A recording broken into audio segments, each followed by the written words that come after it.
பைத்தியம் பருப்பு வச்சு ஒரு பைத்தியம் பருப்பு சாம்பார் எப்படி பண்ணது பார்ப்போம்.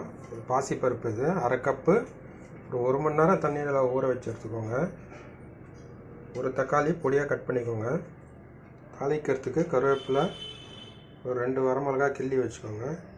ஒரு 20 சின்ன வெங்காயம், கொஞ்சமாக கொத்தமல்லி, பெருங்காயம், மஞ்சள், கடுகு, உப்பு இதெல்லாம் வச்சு பாசிப்பருப்பு சாம்பார் எப்படி பண்ணுறது பார்ப்போம். இது இட்லி, தோசை, பூரிக்கு நல்லா டேஸ்ட்டாக இருக்கும். ஒரு குக்கரில் ஒரு 2 டீஸ்பூனு எண்ணெய் எடுத்துக்கோங்க. எண்ணெய் சூடான அப்புறமா கடுகு சேர்த்துக்கோங்க.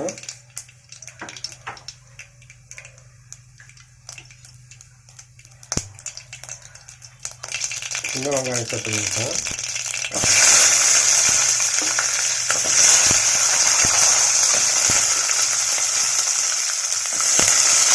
கருவேப்பிலை, வரமிளகாய்,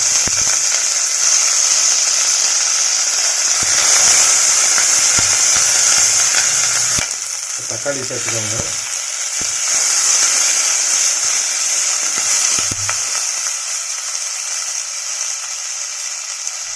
இன்னும் பெருங்காயத்தூள் அதையும் சேர்த்துக்கோங்க.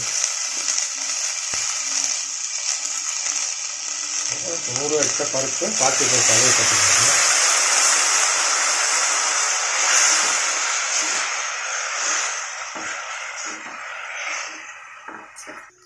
கொஞ்சமாக மஞ்சள், 2 டம்ளர் தண்ணி சேர்த்துக்கலாம்.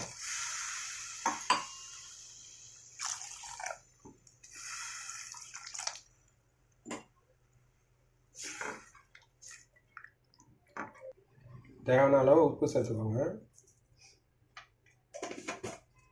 பருப்பு இந்த மாதிரி கொதிச்சு வந்தப்புறமா மூடி போடுங்க. பருப்பு எதுவும் வெளியில் வராது. 2 சவுண்டு குக்கரை ஆஃப் பண்ணிவிட்டு 10 நிமிஷம் ஆறின பிறகு மூடி திறந்து பார்த்துடலாம்.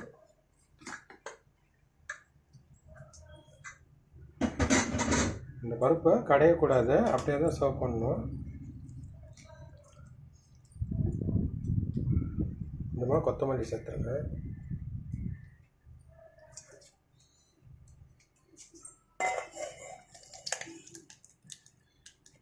பாசிப்பருப்பு சாம்பார் இட்லி, தோசைக்கு, பூரிக்கு ரெடி ஆயிடுச்சு.